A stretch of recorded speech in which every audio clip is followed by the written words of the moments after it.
Joining us now, Jason Miller, the senior communications advisor to Donald Trump's presidential campaign. He's in Gotham City. Jason, I know you've gotten a rhetorical boost from what Director Comey did. I know you'll say your supporters are energized, but do you have any empirical data? Are you in the field and will you represent to us that you're actually seeing this impact the numbers in battleground states, or too soon? Well, the numbers really started moving this past week with the news of the Obamacare premium increases. That's what really got the numbers moving in a big way. I'd say beyond that, then the news about the Clinton Inc. Emails that came out where Doug Bann had this memo about how they were going to essentially use the Clinton Foundation as a $66 million for-profit operation. And then, of course, the big bombshell on Friday, which is what you've been talking about so far on the show here, with the news about Anthony Weiner's laptop and the 650,000 emails and this entire investigation that's brought it all up. So we've seen the numbers continually moving in our direction. That's why you saw Mr. Trump in New Mexico yesterday. He's in Michigan today. Tomorrow morning, he'll be in Pennsylvania, then to Wisconsin. These are all states that, as you know, traditionally are blue to purple, but we're on offense. We see the numbers closing here really tight, and obviously in the key battleground states, as we talk Florida, North Carolina, Ohio, Mr. Trump's looking very well.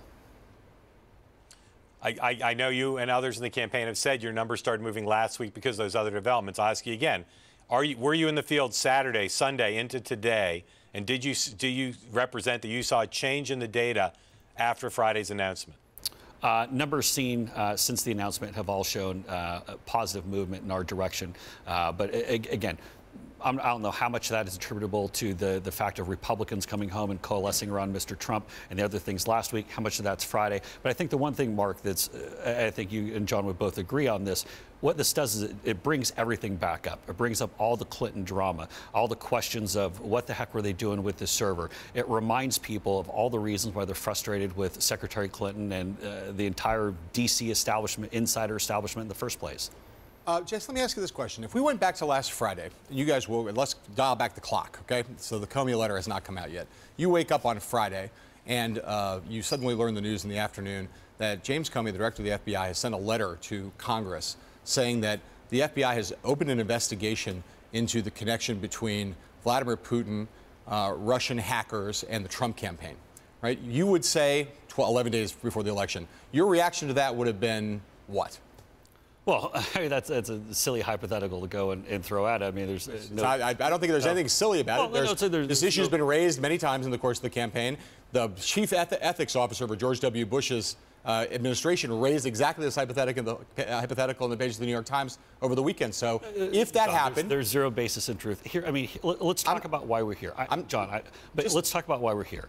Because Hillary Clinton. I appreciate that, but I just try to stay with my question. It's not really a crazy hypothetical. If it happened, your reaction would be that that was perfectly proper for the FBI director to raise an investigation, or any investigation. Forget about Russian hackers. If he was investigating the Trump campaign, in any instance, if he sent a memo to Congress revealing that on Friday, you would have thought that was fine 11 days before the election, or you would have complained that that was an improper abuse of power? Law enforcement needs to do their job. And we wish the FBI had done their job properly earlier in the summer, and the charges had been brought against Secretary Clinton. I don't think there's any way to look at this and not say that the whole outside server that was set up, the reasons for which it was set up, the fact that we had confidential and classified information being routed around it, and again, tying it all back into the Clinton Foundation, which is this whole incestuous mix going on. We wish they had pushed forward and done the right thing earlier. Right. Glad they're righting the wrong now. And the timing of which I'll leave it to, look, you guys and Pete Williams and everyone else. But I think the important thing here is clearly they found something. And what did they find? Well, 650,000 emails that they got to go through. How many thousands are between Secretary Clinton and Huma Abedin? We'll find out as it sounds like they're starting the investigation. But just with all due respect, you just did not answer my question remotely. So. Well, I just think it's a nonsensical question that doesn't at all apply to our campaign. Okay.